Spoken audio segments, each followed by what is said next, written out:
Sir, ഈ ശബരിമല വനമേഖലയിൽ ചില ആയുധധാരികളായ ചില അജ്ഞാത സംഘം അവിടെ തമ്പടിക്കുന്നുവെന്നും ചില വീടുകൾ നിരീക്ഷിക്കുകയും അവിടെ പോവുകയും അവിടുത്തെ ചില സാധനങ്ങളൊക്കെ മോഷ്ടിക്കുകയും ഇങ്ങനെയൊക്കെയുള്ള പലവിധ കേസുകൾ വരുന്നുണ്ട്. പക്ഷേ എന്നിട്ട് പോലീസ് അവിടെ മൗനമാണ്.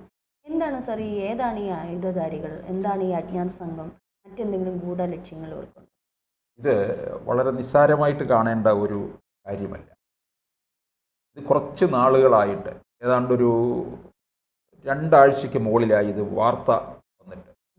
അപ്പോൾ അതിനു മുമ്പ് ഇത്തരത്തിലുള്ള സംഘം ഈ വനമേഖലയിൽ പാർപ്പുറപ്പിച്ചിട്ടുണ്ട് എന്നുള്ളത് വ്യക്തമാണ്. ശബരിമല വനമേഖല എന്ന് പറയുന്നത് അപാര വനമേഖലയാണ്, വലിയ വനമാണ്. ആ വനത്തിന് അകത്താണ് ശബരിമല ക്ഷേത്രം സ്ഥിതി ചെയ്യുന്നത്. ശബരിമലയിലൊക്കെ ആൾക്കാർ മിക്കവാറും ദിവസങ്ങളിൽ പോകുന്നു വരുന്നു. അപ്പോൾ വിചാരിക്കും ഇത് വലിയൊരു ടൗൺഷിപ്പാണല്ലോ, തിരുപ്പതി പോലെയൊക്കെ ആയിരിക്കും എന്ന്. അങ്ങനെയൊന്നും അല്ല. അവിടെ നമ്മൾ ചെല്ലുമ്പോൾ അവിടെ കോൺക്രീറ്റ് കെട്ടിടങ്ങളും കാര്യങ്ങളും ഒക്കെ ഉണ്ട്. കാരണം ആവശ്യങ്ങൾ ഉള്ളത് കൊണ്ട് അങ്ങനെയായി. പക്ഷേ ഈ ശബരിമല എന്ന് പറയുന്നത് 18 മലകളാണ്. അതിലൊരു മലയാണ് ശബരിമല എന്ന് പറയുന്നത്. അപാര ഇത് തമിഴ്നാടുമായിട്ട് ചേർന്ന് കിടക്കുകയാണെന്നതാണ്. അപ്പോൾ അവിടുന്ന് ഇങ്ങോട്ടേക്ക് കയറാനും ഒക്കെ സൗകര്യമാണ്. പിന്നെ ഇതിനകത്ത് വന്നിരിക്കുന്ന വാർത്ത എന്ന് പറയുന്നത് കുറച്ച് ദിവസങ്ങളായിട്ട് ഈ സമീപത്തുള്ള ഈ വനമേഖലയോട് ചേർന്നുള്ള പ്രദേശങ്ങൾ, ഗ്രാമപ്രദേശങ്ങളിൽ വീടുകളിൽ നിന്ന് പിന്നെ ഭക്ഷണം, വസ്ത്രം, വെട്ടുകത്തി, മഴു, മൺവെട്ടി ഇങ്ങനെയുള്ളതൊക്കെ പോകുന്നു എന്നാണ് പറയുന്നത്. ഈ മഴു, വെട്ടുകത്തി ഇങ്ങനെയുള്ള ആയുധങ്ങൾ പോകുന്ന സ്ഥിതിക്ക് അത് മാവോയിസ്റ്റുകളുടെ സാന്നിധ്യം ആണ് എന്ന് പറയുന്നുണ്ട്. പക്ഷേ കേരളം മാവോയിസ്റ്റ് മുക്തമാക്കി എന്നൊക്കെ പറയുന്നവർ അത് കൊട്ടിഘോഷിച്ച് ഭരണകൂടം നിൽക്കുമ്പോൾ ഇത് മാവോയിസ്റ്റ് സാന്നിധ്യമാണ് എന്നുറപ്പിക്കാൻ പോലീസോ വനം വകുപ്പോ തയ്യാറാകുന്നില്ല. അങ്ങനെ ഒരു കുറിപ്പ് പുറത്ത് വിടത്തുമില്ല. കാരണം അത് സർക്കാർ അനുവദിക്കത്തുമില്ല. മാവോയിസ്റ്റ് മുക്തമാണല്ലോ. അങ്ങനെയാണെന്നുണ്ടെങ്കിൽ ശബരിമല വനത്തിനകത്ത് ഏത് തരത്തിൽ കയറി എന്നുള്ളത് വരും. ഇതിനകത്ത് നമ്മൾ കാണേണ്ട ഒരു കാര്യമെന്ന് പറയുന്നത് ഈ ശബരിമലയിലേക്ക് പോകുന്ന പാത മാത്രമല്ല, പല വഴികളിലൂടെ ഇവർക്ക് കയറാം. വനപാലകർ സഞ്ചരിക്കുന്ന പാതയുണ്ട്. ഇതുകൂടാതെ ഇതിന് സമാന്തരമായിട്ട് ഇത്തരത്തിലുള്ള പാതകൾ ഉണ്ടാക്കി കയറുകയാണ്. പിന്നെ ഈ നായാട്ടിനും മറ്റുമൊക്കെ കയറുന്നുണ്ട്. വേട്ടയാടാനായിട്ട് കയറുന്നവരുണ്ട്. മാനിനെയും അതുപോലെയുള്ള പന്നിയെയും ഒക്കെ പിന്നെ കൊന്ന് ഇതിനെയൊക്കെ നാട്ടിൽ കൊണ്ടുവന്ന് വിൽപ്പന വരെ നടത്തുന്നുണ്ട്. പ്രത്യേകിച്ച് ചിറ്റാറ്, സീതത്തോട്, ആങ്ങുമൊഴി, ളാഹ, പെരുന്നാട് പ്രദേശങ്ങളിൽ ഇതിൻ്റെയൊക്കെ വിൽപ്പനയും നടക്കുന്നുണ്ട്. അത് ഈ ഉൾവനങ്ങളിൽ നിന്ന് പിടിച്ചുകൊണ്ടുവരുന്നതാണ്. പിന്നെ ആനക്കൊമ്പ് വരെ എടുത്തിട്ടുള്ള കേസുകൾ വരെ വന്നിട്ടുണ്ടെന്നുള്ളതാണ്. പമ്പയിൽ പോലീസ് സ്റ്റേഷനുണ്ട്. പമ്പയിൽ സ്ഥിരമായി പോലീസ് സ്റ്റേഷനുണ്ട്. പമ്പയിലും ശബരിമലയിലും ഒക്കെ എല്ലാ ഡിപ്പാർട്ട്മെൻറ്റും എല്ലാ ദിവസവും വർക്ക് ചെയ്യുന്നുണ്ട് എന്ന് വിചാരിച്ച് എല്ലാ ഡിപ്പാർട്ട്മെൻറ്റിലും ധാരാളം സ്റ്റാഫ് അങ്ങ് നിൽക്കുകയല്ല. KSEB വർക്ക് ചെയ്യുന്നുണ്ട്, വാട്ടർ അതോറിറ്റി ഉണ്ട്, BSNL ഉണ്ട്, മരാമത്തുണ്ട്, പമ്പയിൽ KSRTC ഡിപ്പോയുണ്ട്, പമ്പയിൽ പോസ്റ്റ് ഓഫീസുണ്ട്, പോലീസ് സ്റ്റേഷനുണ്ട്. കേരളത്തിലെ പ്രധാനപ്പെട്ട ഡിപ്പോകളിൽ നിന്ന്, അതായത് തിരുവനന്തപുരം, കൊട്ടാരക്കര, എറണാകുളം, കോട്ടയം, ഏറ്റുമാനൂർ എന്നീ ഭാഗങ്ങളിൽ നിന്ന് ദിവസവും പമ്പയ്ക്ക് ബസ് സർവീസുണ്ട്.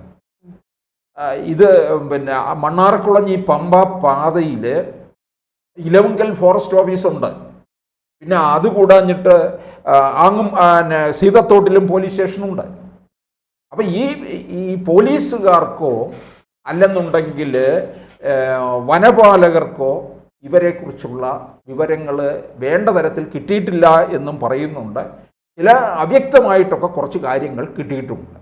ഇവരെ നേരിടാൻ തക്കവണ്ണമുള്ള സന്നാഹങ്ങളൊന്നും പലപ്പോഴും വനം വകുപ്പിൻ്റെ കയ്യിലില്ല, വനപാലകരുടെ കൈവശമില്ല.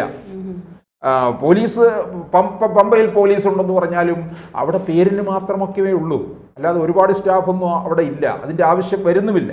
ഇനിയിപ്പോൾ രാഷ്ട്രപതി ശബരിമല സന്ദർശനം നടത്തുന്നു എന്നൊരു ഒരു മാസത്തിനു മുമ്പ് ഒരു വാർത്ത വന്നിരുന്നു. അത് പിന്നീട് യുദ്ധസമാനമായ ഒരു സാഹചര്യം രാഷ്ട്രത്തിൽ ഉണ്ടായ സമയത്ത് അത് മാറ്റിവെച്ചു.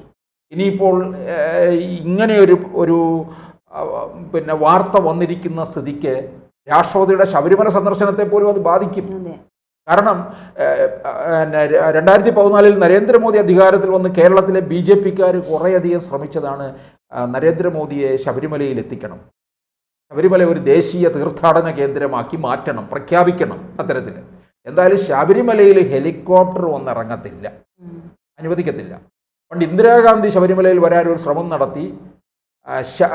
ശരംകുത്തിയിൽ ഹെലിപ്പാഡ് വരെ നിർമ്മിച്ചു. പരിസ്ഥിതി പ്രവർത്തകരുടെയും വനമേഖലയിൽ നിന്നുള്ള ശക്തമായ എതിർപ്പ് ഉണ്ടായതുകൊണ്ട് ആ പദ്ധതി ഉപേക്ഷിച്ചു.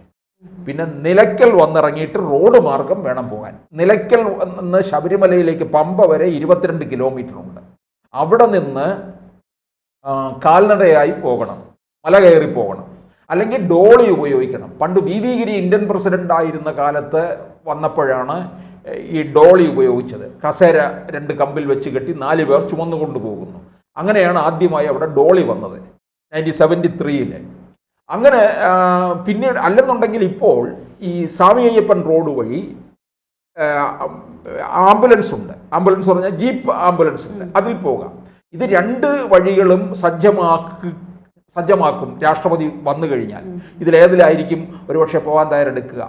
നരേന്ദ്രമോദി അങ്ങനെ കൊണ്ടുവരണമെന്നൊരു ശ്രമമൊക്കെ നടത്തി. പക്ഷേ SPG ഗ്രൂപ്പുകാർ ഒന്ന് നോക്കിക്കഴിഞ്ഞാൽ അതൊന്നും അനുവദിച്ചില്ല എന്നാണ് പറയുന്നത്. കാരണം വലിയ വനത്തിനകത്തൂടുള്ള യാത്രയാണ്, ഇതേറെ സുരക്ഷിതമല്ല എന്ന് പറഞ്ഞുകൊണ്ട്. ശരിയാണ്. അപ്പൊ ഈ ആയുധധാരികൾ വന്നു, അവര് പക്ഷെ വേറൊന്നും മോഷണം ചെയ്യുന്നില്ല, അവര് വേറെ മോഷണമൊന്നും നടക്കുന്നില്ല. സമീപത്തുള്ള വീടുകളിൽ നിന്ന് വസ്ത്രം, ഇത്തരത്തില് ഭക്ഷണം ഒക്കെയാണ് പോകുന്നത്. പിന്നെ ഈ പറഞ്ഞ മഴു വെട്ടുകത്തി, അല്ലാതെ മറ്റൊന്നും തന്നെ പോകുന്നില്ല. അപ്പോൾ അതിനകത്താണ് ഒരുപാട് സംശയിക്കേണ്ടത്. അവർ പറയുന്നത് ഇവിടെ വേറൊരു കാര്യം ആലോചിക്കണം. ഈ പത്തനംതിട്ട ജില്ലയിലാണ് ശബരിമല, ഈ വനപ്രദേശം. കേരളത്തിലെ 2ാമത്തെ വലിയ വൈദ്യുതി പദ്ധതിയായ ശബരിഗിരി വളരെ പ്രധാനപ്പെട്ടതാണ്. അതുകൂടാതെ കക്കാട്, അള്ളുങ്കൽ, കാരിക്കയം, മണിയാറ്, പെരുന്നാട്, മാമ്പാറ, ചെറുകിട പദ്ധതികളും ഇവിടെയുണ്ട്. 6 അണക്കെട്ടുകൾ ഈ വനമേഖലയിൽ ഉണ്ടെന്നുള്ളത് ആലോചിക്കണം. ഭാരതത്തിൽ തന്നെ ഏറ്റവും വലിയ തീർത്ഥാടന കേന്ദ്രമായ ശബരിമലയും ഇവിടെയാണ്. ഇത്രയും തന്ത്രപ്രധാനമായ വനമേഖലയിൽ ആയുധധാരികളായിട്ടുള്ള അജ്ഞാതരുടെ സംഘം വന്നതിൽ നിരീക്ഷിക്കണം. പിന്നെ ഏറ്റവും പ്രധാനമായിട്ടുള്ള ഒന്നാണ് പൊന്നമ്പലമേട്, മകരജ്യോതി തെളിയുന്ന ഇടം. അത് ഹൈക്കോടതിയുടെ നിരീക്ഷണത്തിലിരിക്കുന്ന സ്ഥലമാണ്. അവിടെ നിന്ന് ഇടയ്ക്ക് ഈ ചില യൂട്യൂബ് ചാനലുകളിലും സമൂഹ മാധ്യമങ്ങളിലും ഒക്കെ പൊന്നമ്പലമേട്ടിലെ ദൃശ്യം അങ്ങ് വ്യാപകമായിട്ട് കടന്നു വന്നു. ചിലരവിടെ പോയി പൂജ നടത്തി എന്നൊക്കെ പറഞ്ഞുകൊണ്ട്. അതിനുശേഷം ഹൈക്കോടതി പ്രത്യേക നിരീക്ഷണത്തിൽ നിർത്തിയിരിക്കുകയാണ്. അങ്ങോട്ടേക്ക് കടന്നു പോകാൻ ആർക്കും പറ്റത്തില്ല, ഫോറസ്റ്റുകാർക്ക് മാത്രമേ പറ്റുകയുള്ളൂ. അവിടെ വലിയ ടവർ നിർമ്മിച്ച് അതിൽ ഏത് സമയവും 24 മണിക്കൂറും അതിൽ ഗാർഡ് നിൽപ്പുണ്ട് നിരീക്ഷണത്തിനായിട്ട്. അത് പിന്നെ ദേവസ്വം ബോർഡിൻ്റെ കയ്യിലും അതുപോലെ തന്നെ ഫോറസ്റ്റിൻ്റെ കയ്യിലുമാണ് അതിൻ്റെ അങ്ങോട്ടേക്ക് കടക്കാനുള്ള ഗേറ്റിൻ്റെ തന്നെ കീ. അത് വളരെ അതീവ സുരക്ഷാ മേഖലയാണ്. അപ്പോൾ അങ്ങനെയുള്ള ഇടങ്ങളിലാണ്. അപ്പോൾ വനമേഖല നന്നായി പരിചയമുള്ളവർ തന്നെ ആയിരിക്കണം ഇതിനകത്തുകൂടി സഞ്ചരിക്കുന്നത്. പോലീസ് ഇത്തരത്തിൽ മൗനം പാലിക്കുന്നത് മറ്റൊരു വലിയ അപകടമല്ലേ വിളിച്ചു വരുന്നത്. ഈ പോലീസിനെ സംബന്ധിച്ചിടത്തോളം അവിടെ ചെയ്യാവുന്നതിന് ഒരുപാട് പരിമിതികളുണ്ട്. വനപാലകർക്ക് ഈ അത്തരത്തിലുള്ള പുതിയ സാങ്കേതിക വിദ്യ അനുസരിച്ചുള്ള ആയുധങ്ങളും മറ്റും ഇവർക്ക് ഇല്ലാതെ അഭാവം അതൊരു പ്രശ്നമാണ്. ലോങ് ഡിസ്റ്റൻസിലുള്ള ഈ ലൈറ്റുകളും മറ്റും ഇവർക്ക് ആവശ്യമാണ്. വനപാലകർക്ക് വേണ്ട സ്വയം രക്ഷയ്ക്ക് വേണ്ടതായിട്ടുള്ള കാര്യങ്ങൾ പോലും ഉണ്ടെങ്കിൽ ഇതിനെയൊക്കെ നേരിടാനായിട്ട് സാധിക്കത്തുള്ളൂ. എന്തായാലും ഈ വളരെ വിസ്തൃതമായി കിടക്കുന്നതാണ് ശബരിമല എന്ന് പറയുന്നത്. ഒരു 10-50 ഏക്കർ മാത്രമേ ഉള്ളൂ, ബാക്കി മുഴുവൻ ചുറ്റിനും വനമാണ്. വണ്ടിപ്പെരിയാർ വഴിയും വരാം, പുൽമേട് വഴി. ആ പുൽമേട് വണ്ടിപ്പെരിയാർ, അത് പുൽമേട് എന്ന് പറയുന്നത് അപകടം നടന്ന ഒരു സ്ഥലമാണ് മകരജ്യോതി തെളിയുന്ന സമയത്ത്. അപ്പോൾ ആ പുൽമേട് വഴിയും, ആ പുൽമേട് വഴിയൊക്കെ വരുമ്പോൾ പുലികളുള്ള പ്രദേശമാണ്. അപ്പോൾ ഇവർ വേണ്ട തരത്തിലുള്ള മുൻകരുതലോടുകൂടിയും അവിടെ ഒക്കെ വനമേഖലയെ അറിയാവുന്നവർ തന്നെ ആയിരിക്കും ഈ അജ്ഞാത സംഘം എന്നുള്ളതാണ്. എന്തായാലും പത്തനംതിട്ട ജില്ലയിലെ ഏറ്റവും അതീവ സുരക്ഷാ മേഖലയാണ് ശബരിമല വനപ്രദേശം എന്ന് പറയുന്നത്.